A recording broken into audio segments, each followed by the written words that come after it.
London میں lock down سے تنگ شہریوں میں غیر قانونی پارٹیز کا رجحان بڑھنے لگا ہے۔ پولیس کی جانب سے منتشر کرنے کی کوشش پر شہری آپے سے باہر ہو گئے اور پارٹی پر دھاوا بولنے والی پولیس ٹیم پر حملہ بھی کر دیا۔ یہ رپورٹ دیکھیے۔ لندن میں غیر قانونی پارٹیاں پرتشدد ہونے لگی۔ بدھ کے روز ایک پارٹی کو منتشر کرنے والے پولیس اہلکاروں پر گزشتہ شب مسلسل دوسری رات بھی حملہ کیا گیا۔ پولیس کے مطابق افسران پر اس وقت اشیاء پھینکی گئی جب وہ ناٹنگ ہال ویسٹ لندن میں اجازت کے بغیر ہونے والے میوزک پروگرام میں شریک لوگوں کو منتشر کرنے کی کوشش کر رہے تھے۔ تاہم اس دوران کسی کو شدید زخم نہیں آئے۔ اس سے قبل بدھ کو پولیس نے جنوبی لندن میں بھی ایک غیر قانونی پارٹی کو بھی منتشر کیا، جو کہ پولیس کا ایک معمول ہے۔ بدھ کو ہونے والے پرتشدد واقعات میں 22 پولیس اہلکار زخمی ہوئے۔ برطانیہ میں لاک ڈاؤن جیسے کچھ اقدامات اب بھی نافذ ہیں اور بڑی تعداد میں لوگوں کے جمع ہونے پر پابندی عائد ہے۔ حکام کا کہنا ہے لندن میں کرونا وائرس سے بچاؤ کے لیے لگائے جانے والے لاک ڈاؤن میں نرمی کے باوجود پارٹیوں پر پابندی برقرار ہے، لیکن غیر قانونی محفلوں کے رجحان میں روز بروز اضافہ ہو رہا ہے، جو کہ انتہائی خطرناک ہے۔ لاک ڈاؤن میں نرمی کا اعلان ہوتے ہی برطانوی شہری سیر سپاٹے کے لیے تفریحی مقامات پر پہنچ گئے۔ 25 جون کو برطانیہ کے جنوبی ساحل سمندر پر شہریوں کا اس قدر رش رہا کہ اگلے دن انتظامیہ کو کوڑے کرکٹ کے ڈھیر اٹھانے کے لیے صفائی کروانا پڑی۔ دوسری جانب یونان بھی برطانوی سیاحوں کی آمد کا منتظر ہے۔ تفصیلات کے لیے دیکھتے ہیں غلام حسین آوان کی یہ report.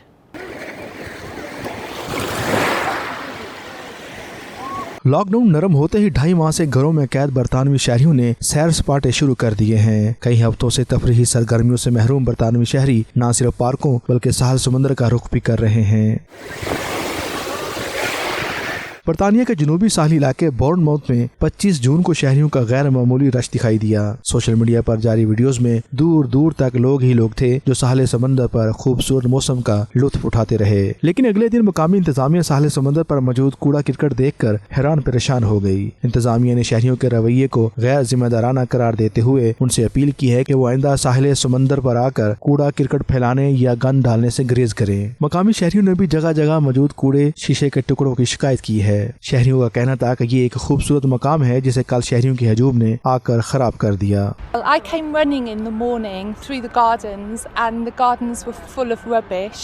I was really shocked as I was running through. I came to here.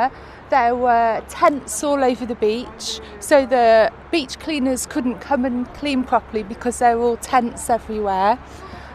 I then decided at about 8 o'clock in the morning to stay at home. I just didn't come out all day because it was just, you could just tell from the morning that it was heaving. This is one of the most beautiful places that I've ever been. I've travelled a lot of places and it was quite sad to see that I come here and I walk my dog every single day through the beach and there was broken glass and to be honest it was the worst I've ever seen it.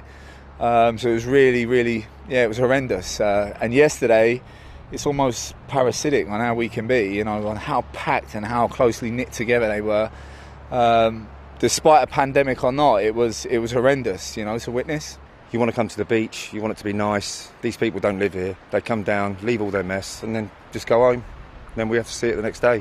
کوڑا cricket کی صفائی کے ساتھ ساتھ مقامی انتظامیہ نے سیاحوں کے لیے نئی ہدایت بھی جاری کی ہیں، جن میں سماجی فاصلے کا خیال رکھنے، رات کو غیر قانونی کیمپنگ، شور شرابے سے پرہیز کرنے کا کہا گیا ہے۔ ساحل سمندر پر تفریح کے لیے آنے والے شہریوں نے گزشتہ روز سماجی فاصلے کی پابندی کو بھی بری طرح نظر انداز کیا۔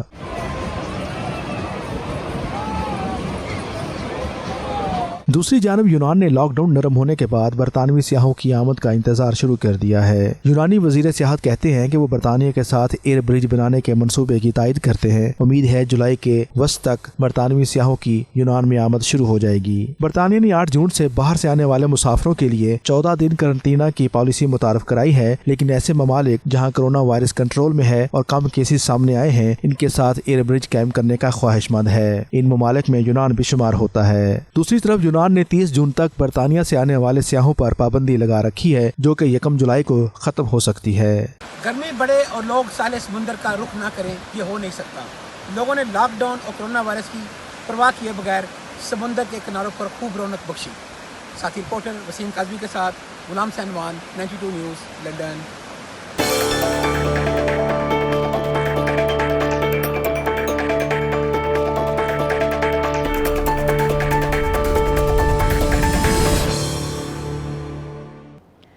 گلاسگو کی مسلم کمیونٹی میں خوشی کی لہر دوڑ گئی۔ کرونا وائرس کی وجہ سے بند کی گئی گلاسگو کی 2 مساجد نماز کے لیے کھول دی گئی ہیں۔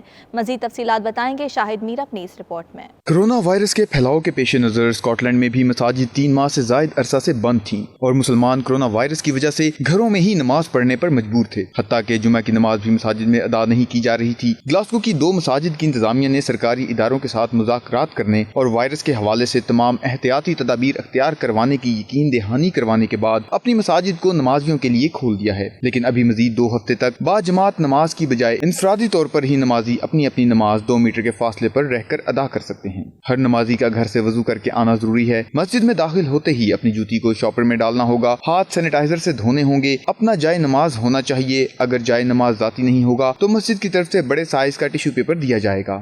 شاہد میر، 92 نیوز، گلاسگو، اسکاٹلینڈ۔ مسلم لیگ نون سعودی عرب کے صدر ملک منظور حسین آوان نے کہا ہے کہ وہ مقبوضہ کشمیر میں گزشتہ سال 5 اگست سے جاری کرفیو اور لاک ڈاؤن کی شدید مذمت کرتے ہیں۔ انہوں نے کہا بھارت کشمیریوں پر ظلم و ستم بند کرے، انسانی حقوق کی تنظیمیں بھارت کا مکروہ چہرہ دنیا کے سامنے لائیں۔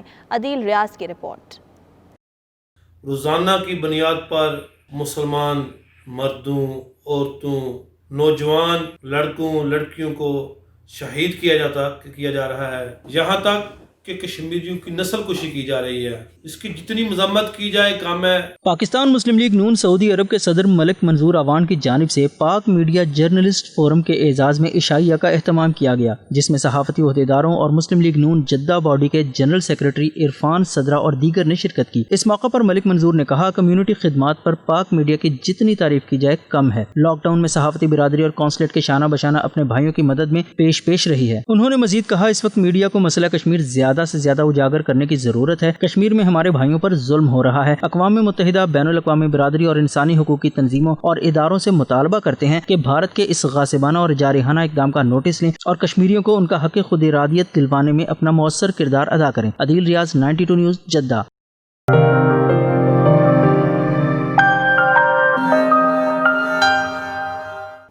پھلوں کا بادشاہ آم دنیا بھر میں پاکستان کی پہچان ہے۔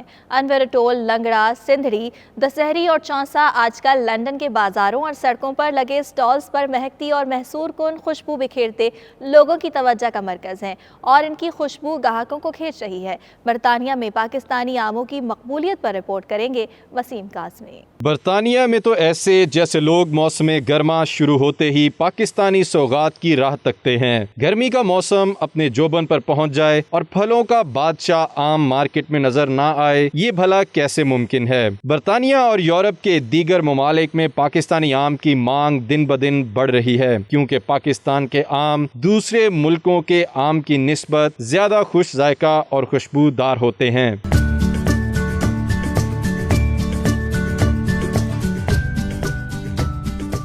یورپ، افریقہ اور دیگر براعظموں کے افراد پاکستانی آم کو شوق سے کھاتے ہیں۔ لوگ اسے ملک شیک بنانے، پارٹیوں میں کھانے اور سویٹ ڈشز بنانے میں استعمال کرتے ہیں۔ آم کھانے کے شوقین جانتے ہیں پھلوں کے بادشاہ کو فریزر میں ٹھنڈا کر کے کھانے اور پھر اس کے اوپر کچی لسی پینے سے ٹھنڈک کا جو احساس ہوتا ہے اس کا کوئی ثانی نہیں۔ یہ آم جب آتا ہے تو پورے لندن میں، پورے انگلینڈ میں، پورے ساؤتھ ہال میں، پوری دنیا میں اس کی مہک چھا جاتی ہے، خوشبو ہو جاتی ہے، اس لیے اس کو پھلوں کا بادشاہ کہا جاتا ہے۔ ہمارے بچوں کو شوق ہوتا ہے کہ وہ اس چیز کا ویٹ کرتے ہیں بہت زیادہ، یوکے میں مینگو آئیں اور کھائیں۔ مینگو وہاں سے مینگو کے لیے بغیر گزر نہیں سکتے۔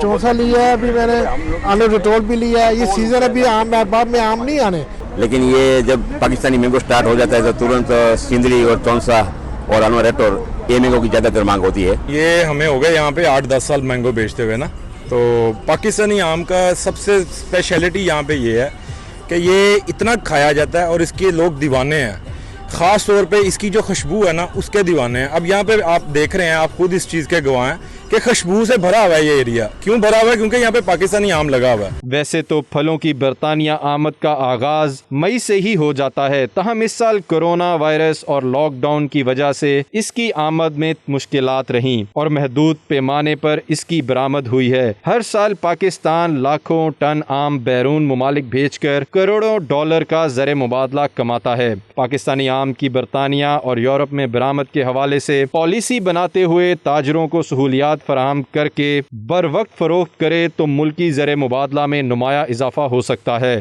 پاکستانی آم کی مقبولیت خریداروں کو نکھرے چہروں پر دکھائی دیتی ہے۔ پورا سال انتظار کرنے کے بعد لوگ پاکستانی آم بنا دام کیے ہی خریدتے ہیں۔ Wasim Kazmi, 92 news, London.